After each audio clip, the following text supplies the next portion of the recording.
Une petite fille en fauteuil roulant appelle le 911 et dit « Le goût est salé ». L'officier panique devant ce qu'il voit. Avant de plonger dans l'histoire, laissez un commentaire ci-dessous et dites-nous d'où vous regardez. Bonne lecture. L'appel est arrivé exactement 17 minutes avant la fin du dernier quart de travail de Margaret Thompson. 30 ans dans les forces de l'ordre, et dans moins d'une demi-heure, elle rendrait son insigne pour de bon.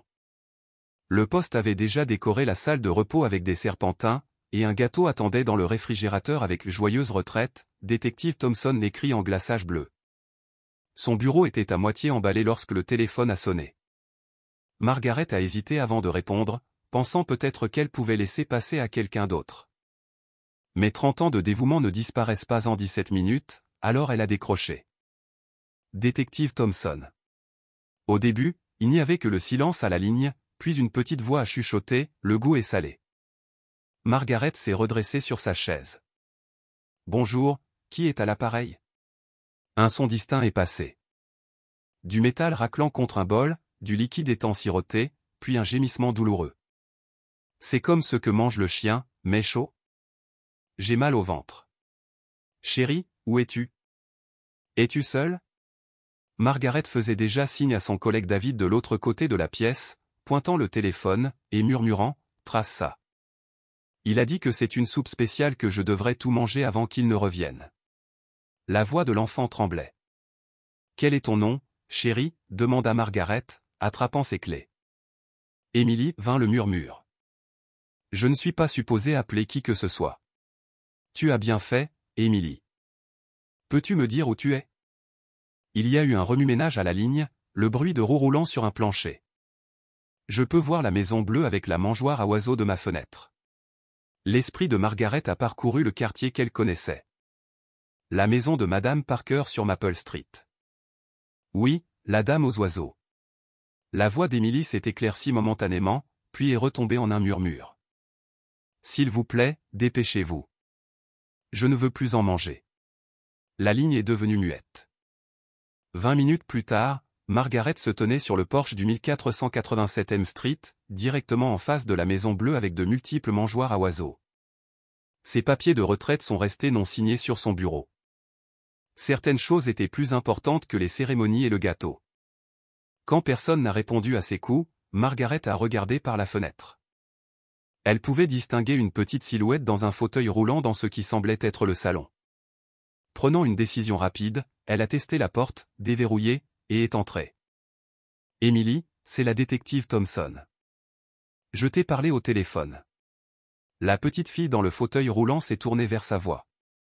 Elle n'avait pas plus de 8 ans, avec des cheveux foncés tirés en couettes inégales, et des yeux trop sérieux pour son âge. Malgré son inconfort évident, le visage d'Émilie s'est illuminé à la vue de l'uniforme de Margaret. « Vous êtes venue » chuchota-t-elle comme si elle ne pouvait pas tout à fait le croire. Margaret s'est agenouillée à côté du fauteuil roulant, prenant doucement la main de la fillette. La peau d'Émilie était sèche, suggérant une déshydratation. Sur la table à côté d'elle se trouvait un bol de liquide grisâtre avec de petits morceaux bruns flottants dedans. « C'est ce que tu mangeais, chérie ?» Émilie a hoché la tête. « Oncle Robert dit que c'est une soupe spéciale qui me rendra forte, mais ça a le même goût que ce qu'il donne à Rex. » Elle a pointé un bol de chien vide dans le coin. Margaret a senti un frisson la parcourir alors qu'elle regardait les restes dans le bol. C'était bien de la nourriture pour animaux dissoute dans de l'eau et du lait. Émilie a tendu la main avec des doigts tremblants pour toucher l'insigne de Margaret. « Allez-vous m'aider ?» Alors que Margaret prenait la petite main dans la sienne, quelque chose est passé entre elles, un moment de confiance se formant comme un pont délicat. « Oui, Émilie, promit Margaret. Je vais t'aider. » Elle ne savait pas alors comment cette promesse changerait leur de vie à jamais, ou que sa retraite devrait attendre un peu plus longtemps. Margaret examinait encore le contenu du bol d'Émilie lorsqu'elle a entendu une voiture entrer dans l'allée. Par la fenêtre, elle a regardé un homme bien habillé sortir, portant un petit sac de pharmacie. Il marchait d'un pas confiant, son apparence un contraste frappant avec l'état négligé d'Émilie. « C'est oncle Robert » murmura Émilie, ses épaules se crispant. La porte d'entrée s'est ouverte, et Robert s'est figé à la vue de Margaret debout dans son salon. Pendant une fraction de seconde, l'alarme a traversé son visage avant qu'elle ne se fonde dans une confusion inquiète. « Puis-je vous aider, officier » demanda-t-il, sa voix douce comme du miel. Détective Thompson corrigea Margaret, montrant son insigne. J'ai reçu un appel inquiétant concernant le bien-être d'Emily. L'expression de Robert s'est transformée en compréhension alors qu'il posait son sac et se dirigeait vers Emily avec un soin étudié. Oh mon Dieu! Tu as encore appelé la police, chérie? Son ton était doux alors qu'il s'agenouillait à côté du fauteuil roulant d'Emily. Je suis tellement désolé, détective. Emily se mélange parfois les pinceaux avec ses médicaments. Elle a ses épisodes. Margaret a remarqué comment les yeux d'Emily se baissaient, évitant le regard de Robert. Et qu'en est-il de ça? Margaret a pointé le bol de nourriture pour animaux dissoute. Le visage de Robert a enregistré un choc d'apparence authentique. Qu'est-ce que c'est que ça? Il a examiné le bol, puis a soupiré lourdement. Emily, tu as encore essayé de te nourrir toute seule? Nous en avons parlé. Il s'est tourné vers Margaret, son expression étant un mélange parfait d'embarras et d'inquiétude. Je n'étais parti que 15 minutes pour chercher sa prescription de houx. Elle a dû se tromper et mélanger sa soupe avec la nourriture de Rex. À la surprise de Margaret, Robert a sorti son téléphone et lui a montré des photos d'Emily mangeant des repas normaux, de fêtes d'anniversaire, de deux souriant à ce qui semblait être des rendez-vous chez le médecin. J'élève Emily depuis que ma sœur et son mari sont décédés il y a 3 ans, expliqua Robert, produisant des documents d'un tiroir à proximité montrant sa tutelle. Emily a une dystrophie musculaire, et cela affecte parfois ses fonctions cognitives. Ses médecins ajustent encore ses médicaments. Margaret a étudié Robert attentivement. Il était charismatique de façon inattendue, bien habillé, éloquent, avec un sourire chaleureux qui atteignait ses yeux lorsqu'il parlait d'Emily. Il n'y avait rien chez lui qui criait à la négligence ou à l'intention malveillante. Voulez-vous voir son dossier médical? Proposa Robert avant qu'elle ne puisse le demander. Je garde tout organisé. Je sais comment cela doit paraître d'arriver dans cette situation, mais je vous assure qu'Emily est bien soignée. Pendant que Margaret examinait les documents, Robert s'est agenouillé à côté d'Emily et a commencé une routine d'étirement douce avec ses bras. Cela aide avec sa raideur, expliqua-t-il. Nous faisons des exercices de physiothérapie 4 fois par jour. Va-t-elle à l'école? Demanda Margaret. Elle fait l'école à la maison, répondit Robert. Son état rend difficile l'école traditionnelle, mais je travaille avec des spécialistes qui fournissent un programme. Il a pointé une étagère de matériel pédagogique. Emily est restée silencieuse tout au long de l'échange, mais Margaret a remarqué comment la jeune fille la regardait avec ses yeux sérieux, communiquant quelque chose que Margaret ne pouvait pas tout à fait déchiffrer. Lorsque l'assistante sociale que Margaret avait appelée est arrivée, Robert l'a charmée aussi, fournissant des documents et des explications raisonnables pour tout. L'assistante sociale a semblé satisfaite, surtout quand Emily a acquiescé aux explications de Robert. Il semble qu'il y ait eu un malentendu, conclut l'assistante sociale, se préparant à partir. Bien que nous ferons un suivi avec une évaluation à domicile la semaine prochaine, comme le veut le protocole. Bien sûr, acquiesça chaleureusement Robert. Tout ce dont Emily a besoin. Alors que Margaret se préparait à partir, Emily a soudainement pris la parole. Reviendrez-vous? Sa voix était si calme que Margaret l'a presque manqué. Avant que Margaret ne puisse répondre, Robert intervint avec un sourire. La détective Thompson est très occupée, Emily. Mais peut-être qu'elle pourra venir nous rendre visite de temps en temps si elle le souhaite. Il y avait quelque chose dans son invitation qui ressemblait à un défi. J'aimerais bien ça, dit Margaret, regardant directement Emily. Je vais bientôt prendre de tes nouvelles. Alors que Margaret se dirigeait vers sa voiture, quelque chose dans les explications parfaitement raisonnables semblait répéter, trop net. Mais ce qui la troublait le plus, c'était le regard dans les yeux d'Emily. Pas de la peur exactement, mais de la résignation, comme si elle avait déjà vu cette scène se dérouler. Les papiers de retraite de Margaret sont restés non signés sur son bureau pendant un autre jour. 3 jours après sa retraite officielle, Margaret n'arrivait pas à se débarrasser de l'image des yeux d'Emily. De son esprit, quelque chose dans ce regard résigné hantait ses pensées éveillées, et la suivait dans ses rêves. Elle avait rempli son devoir d'officier, signalé la situation, appelé les services sociaux, suivi le protocole. L'affaire était close. Pourtant, la voici debout sur le trottoir en face du 1487 Street, un sac d'épicerie dans une main et un livre pour enfants dans l'autre. C'est ridicule, murmura Margaret pour elle-même. tu es à la retraite. Ce n'est plus ton travail. Mais alors qu'elle se tournait pour partir, elle aperçut un mouvement à la fenêtre d'Émilie. Une petite main pressée contre la vitre, puis rapidement retirée. Avant qu'elle ne puisse y réfléchir, Margaret se retrouva à marcher dans l'allée. Elle sonna à la porte, s'attendant à être renvoyée. À sa surprise, Robert ouvrit la porte avec un sourire accueillant. Détective Thompson. Quelle agréable surprise. Ou devrais-je dire ancienne détective. Il s'écarta. Entrez, je vous en prie. Margaret entra prudemment. J'ai apporté quelques provisions, et un livre pour Émilie. Comme c'est attentionné, répondit Robert. Son charme passa à pleine puissance. Émilie pourrait avoir besoin d'une figure maternelle dans sa vie. Je le dis depuis des lustres. Le mot maternelle piqua de façon inattendue. Margaret n'avait que 57 ans, à peine l'âge de la maternité dans son esprit, mais elle laissa passer alors que Robert la conduisait au salon où Émilie était assise près de la fenêtre.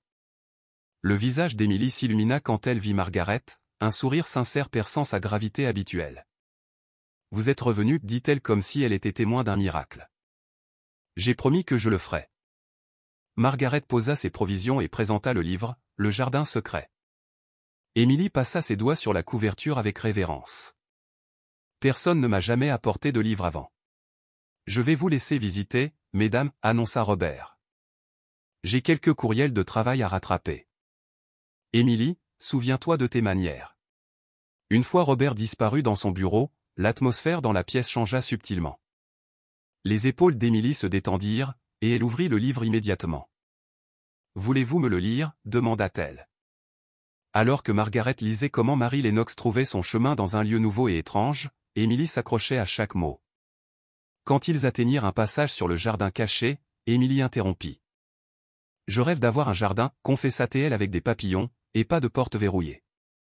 Le commentaire frappa Margaret comme étrange, mais avant qu'elle ne puisse poser des questions à ce sujet, son attention fut attirée par une photo sur la table d'appoint.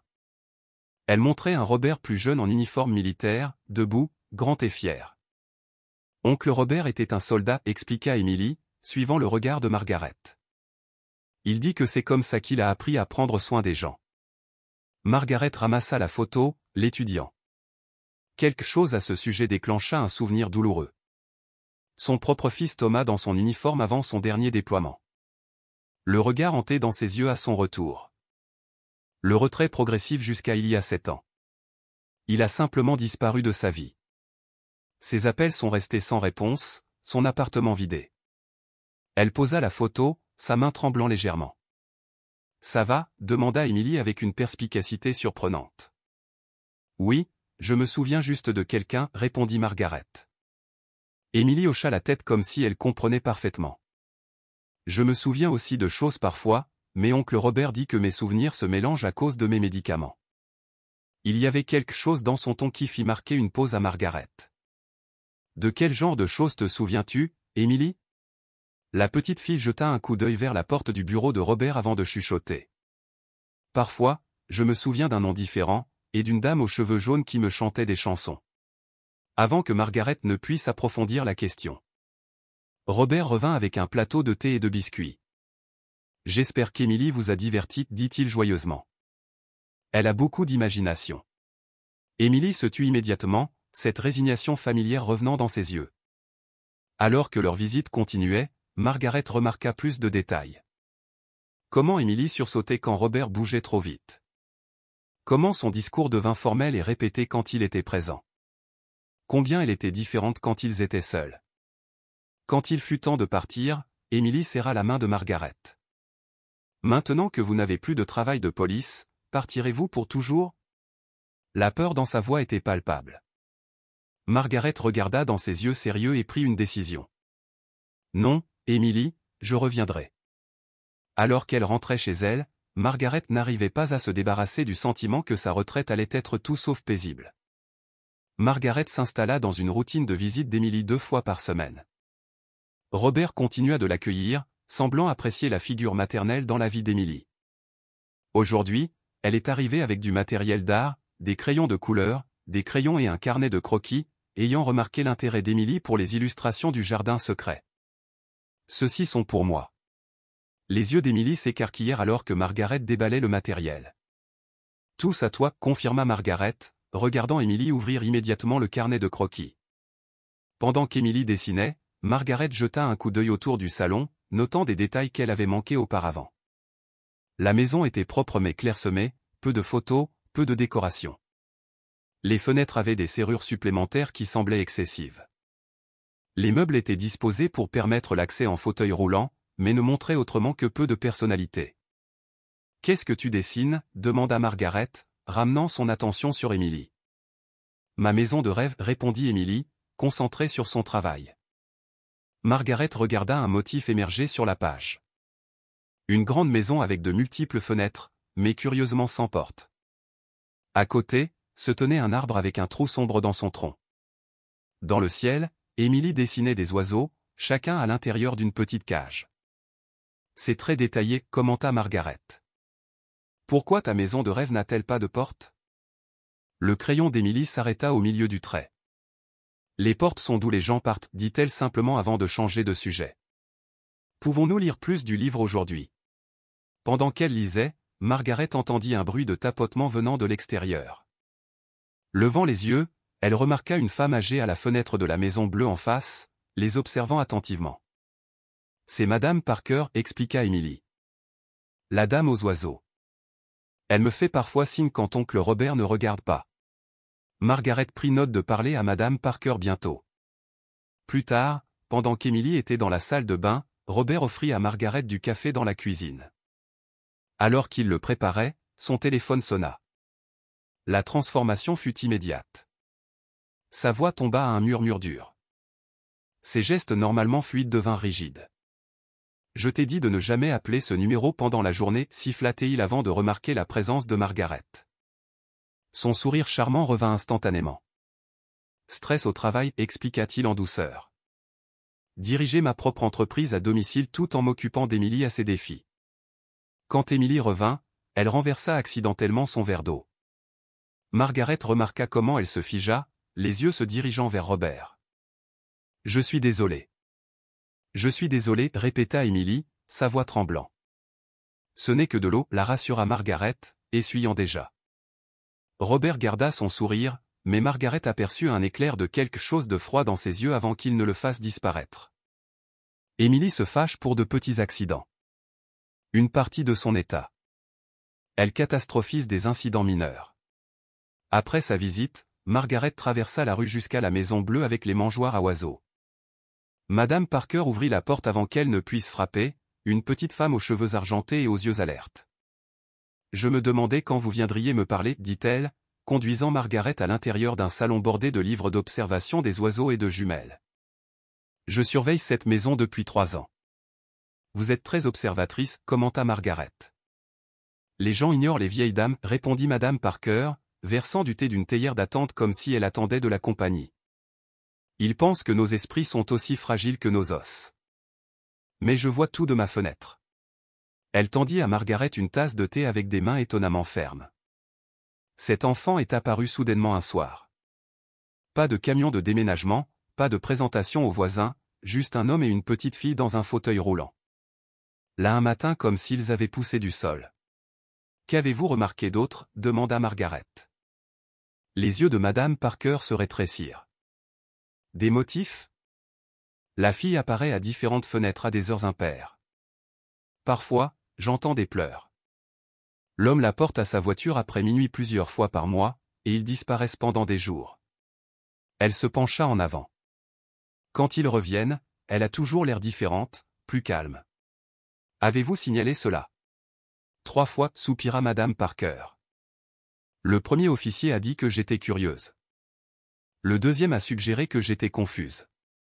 Le troisième était plus gentil, mais a expliqué qu'il ne pouvait pas enquêter sur la base des préoccupations d'une vieille femme sans preuve. Elle pointa un carnet sur sa table d'appoint.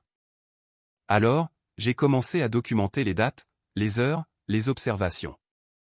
Margaret prit le carnet, feuilletant les pages de notes méticuleuses. Plus personne ne croit une vieille femme, chuchota Madame Parker. Mais je vois tout. Cet enfant a besoin d'aide. Et vous êtes la première personne à l'avoir remarqué. Alors que Margaret partait avec la promesse de revenir, elle jeta un coup d'œil en arrière à la maison d'Emily. La petite fille était à la fenêtre et la regardait. Une petite main pressée contre la vitre. Quelque chose n'allait pas au 1487 Street, et Margaret commençait à reconstituer ce que cela pouvait être. Margaret arriva pour sa 3e visite de la semaine, portant une petite tablette électronique. « J'ai pensé que vous aimeriez peut-être des jeux éducatifs » expliqua-t-elle à Emily, dont le visage s'illumina à la vue du cadeau. Robert planait à proximité, son sourire n'atteignant pas tout à fait ses yeux. Comme c'est attentionné, Emily aime apprendre de nouvelles choses. Alors que Margaret montrait à Emily comment utiliser la tablette, elle remarqua une grande armoire dans le coin de la pièce à laquelle elle n'avait pas prêté attention auparavant, c'était le seul meuble avec un cadenas.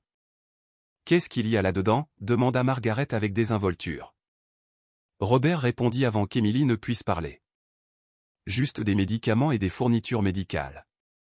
Ils doivent être sécurisés. » Ordre du médecin. Il vérifia. « Regarde. J'ai une conférence téléphonique dans 5 minutes. Cela vous dérangerait-il de rester avec Emily jusqu'à ce que j'aie terminé ?» Une fois Robert disparu dans son bureau, Emily se détendit visiblement. Elle sortit un carnet de sous le coussin de son fauteuil roulant. « Je veux vous montrer quelque chose, chuchota-t-elle. Mais vous ne pouvez pas le dire à oncle Robert. » À l'intérieur du carnet, il y avait des histoires, des pages et des pages d'écriture infantile décrivant une princesse qui ne pouvait pas marcher mais qui pouvait voler dans ses rêves. « C'est merveilleux, Emily, dit Margaret, vraiment impressionnée. La princesse se souvient de choses parfois, continua Emily, sa voix tombant encore plus bas à propos d'avant qu'elle ne vive dans le château. Mais le sorcier se fâche si elle parle de ses souvenirs. Margaret sentit un frisson lui parcourir l'échine. De quel genre de souvenirs la princesse a-t-elle? Emily jeta un coup d'œil vers le bureau de Robert. Elle se souvient que son vrai nom n'a pas toujours été princesse. Et parfois, elle se souvient d'une dame aux cheveux jaunes qui sentait les fleurs. La princesse a-t-elle de bons et de mauvais jours? Demanda Margaret prudemment. Emily hocha la tête solennellement. Les bons jours, le sorcier apporte des cadeaux et lui dit qu'elle est spéciale. Les mauvais jours? Elle s'interrompit, puis ajouta, parfois, je dis les mauvaises choses qui fâchent oncle Robert. Ensuite, nous devons répéter notre histoire. Quelle histoire est-ce? Avant qu'Emily ne puisse répondre, ils entendirent la porte du bureau de Robert s'ouvrir. Emily cacha rapidement son carnet, et chuchota, l'histoire de comment je suis venu vivre avec lui après l'accident. Robert revint en ayant l'air heureux, comment mes 2 dames préférées s'entendent-elles? Plus tard, pendant qu'Emily était concentrée sur un jeu, Margaret demanda avec désinvolture à propos des parents de la jeune fille. Ma sœur et son mari, dit Robert en douceur, produisant une photo d'un couple tenant un bébé. Terrible accident de voiture il y a 3 ans, Emily était la seule survivante, bien que ses blessures l'aient laissée dans le fauteuil roulant. Comment êtes-vous devenu son tuteur? Étiez-vous proche de votre sœur? Un éclair de quelque chose, de l'agacement, traversa le visage de Robert avant que son sourire doux ne revienne. Nous étions très proches. J'étais déjà listé comme le tuteur d'Emily dans leur testament. Pendant qu'il parlait, Emily leva les yeux de sa tablette, et dit accidentellement, avant que je vienne vivre avec oncle Robert. Elle s'arrêta brusquement, ses yeux s'écarquillant comme si elle avait fait une terrible erreur. Je veux dire, après l'accident, quand je suis venu vivre ici, corrigea-t-elle rapidement. Cette nuit-là, Margaret ne put pas dormir. Le lapsus d'Emily, l'armoire verrouillée, les observations de Madame Parker, et les étranges histoires sur une princesse qui se souvenait d'avant. Tout cela pointait vers quelque chose de profondément troublant, mais elle avait besoin de plus de preuves avant de pouvoir aider Emily. Et le temps pressait. La suspicion de Robert semblait croître à chaque visite. Lors de sa prochaine visite, Margaret apporta à Emily un nouveau livre ainsi que la tablette qu'elle avait appréciée. Robert l'accueillit avec son charme habituel, bien que Margaret remarqua des changements subtils dans la maison, un nouveau verrou sur la porte d'entrée, et les rideaux tirés malgré la belle journée de printemps. « J'ai quelques courses à faire » annonça Robert de façon inattendue. « Cela vous dérangerait-il de rester avec Emily pendant environ 1 heure? Ses exercices sont terminés pour la matinée, et elle a déjà pris ses médicaments. » Margaret accepta, cachant sa surprise face à cette confiance soudaine. Alors que la voiture de Robert s'éloignait, Emily se dirigea vers la fenêtre. Il regarde toujours depuis la voiture parfois pour s'assurer que je ne fais rien de mal, chuchota TL, regardant à travers un espace dans les rideaux. Mais il part vraiment aujourd'hui. L'excitation dans la voix d'Emily confirma les soupçons de Margaret que ces moments seuls étaient rares. Que aimerais-tu faire de notre temps, Emily? Pouvons-nous chercher des papillons sur la tablette? J'en rêve parfois. Alors que Margaret aidait Emily à utiliser la fonction de recherche, elle remarqua quelque chose d'inquiétant. Certains sites web étaient bloqués par le contrôle parental, y compris le courrier électronique et les médias sociaux. Quand Emily alla aux toilettes, Margaret vérifia rapidement l'historique de navigation. Il avait été méticuleusement effacé à l'exception des sites éducatifs approuvés. Sur un coup de tête, Margaret ouvrit une nouvelle fenêtre de navigateur, et chercha Robert Mitchell collecte de fonds. Les résultats glacèrent son sang. De multiples campagnes de collecte de fonds apparurent sur différentes plateformes, toutes présentant la photo d'Emily, mais avec des histoires légèrement différentes. L'une décrivait Robert et sa nièce Abigail, l'autre Robert père célibataire s'occupant de sa fille Sarah. Chaque campagne montrait Emily dans son fauteuil roulant décrivant divers besoins médicaux et urgences, chacune amassant des milliers de dollars auprès de donateurs compatissants. C'est pourquoi il se déplace, réalisa Margaret. Il mène des escroqueries de collecte de fonds en utilisant Emily sous différents noms. Mais où a-t-il trouvé Emily en premier lieu? David se demandait. Et pourquoi Pine Ridge? Ils ont suivi Robert tout au long de la journée alors qu'il distribuait des prospectus, parlait avec les propriétaires d'entreprises locales, et a même donné une brève interview au journal local. Sa performance était impeccable, le père concerné et dévoué cherchant de l'aide pour sa fille malade. En fin d'après-midi, David a reçu un appel d'un contact à son ancien commissariat. « J'ai quelque chose, dit-il à Margaret après avoir raccroché. Il y a 7 ans, un rapport a été déposé au sujet d'une fillette de 3 ans disparue nommée Lily Carter. Sa mère était une mère célibataire ayant des problèmes de toxicomanie qui a laissé l'enfant à l'hôpital pour enfants merci pendant une crise personnelle, ayant l'intention de revenir. Quand elle est revenue le lendemain, l'enfant avait disparu. Ont-ils une photo? Demanda Margaret, le cœur battant la chamade. David hocha la tête. Je leur ai demandé de l'envoyer à mon téléphone.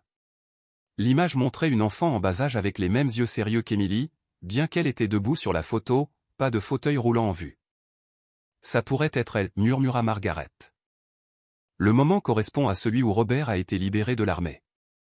Mais comment le prouver? Demanda David.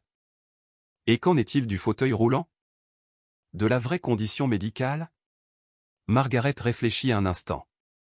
Nous devons regarder à nouveau le dossier médical d'Emily.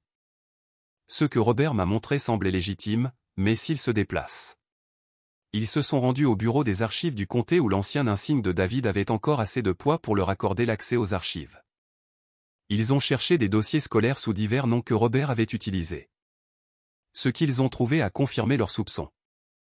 Des dossiers scolaires pour une Abigail Mitchell d'il y a 2 ans dans un autre état montrant des absences inexpliquées, et une demande de transfert. Des dossiers médicaux pour une Sarah Douglas d'un autre état avec des notes sur des ecchymoses anormales avant que le dossier ne soit transféré. Des noms différents, des endroits différents, mais toujours le même enfant. Il fait ça depuis des années, dit Margaret, la réalisation s'installant sur elle comme une ombre froide.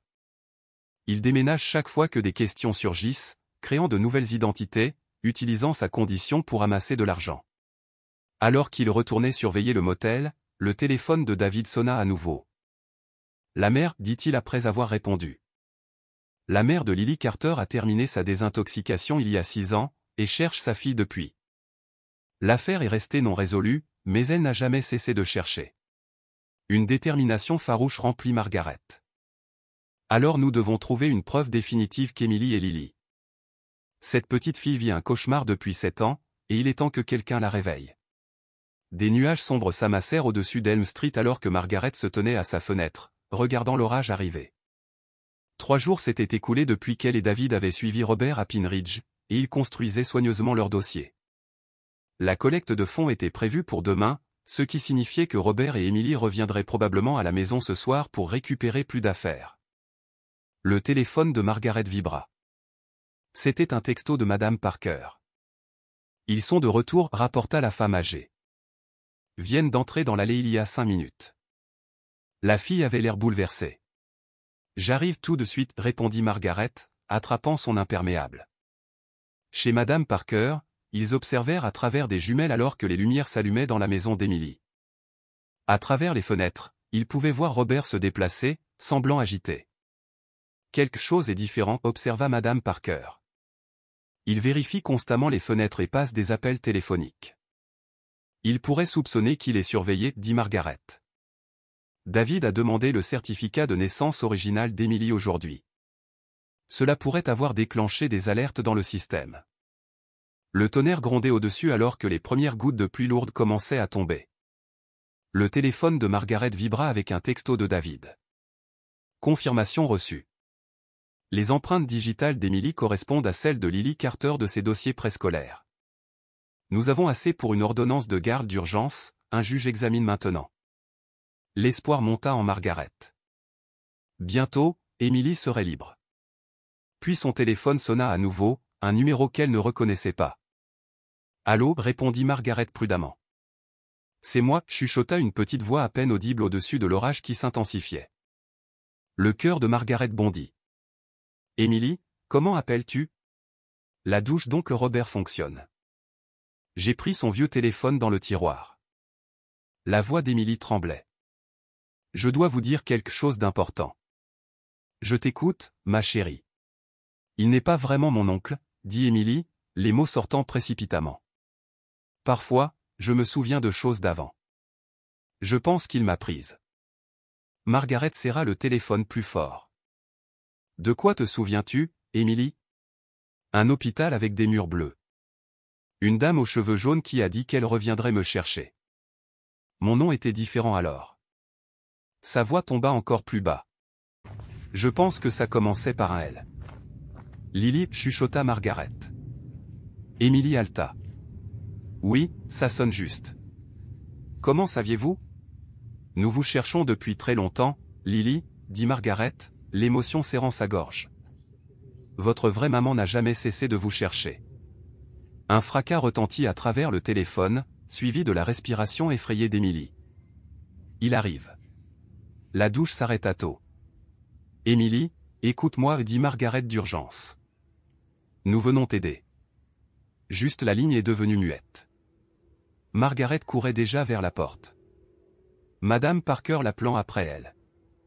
Je vais garder un œil, et appeler la police. La pluie battait sans pitié alors que Margaret sprintait à travers la rue. Glissant sur le trottoir mouillé. Au moment où elle atteignit la porte d'entrée d'Emily, elle était trempée jusqu'aux os, mais l'adrénaline la maintenait au chaud. Elle frappa à la porte. Robert, ouvre. C'est Margaret. Pas de réponse. Margaret essaya la poignée. Vert.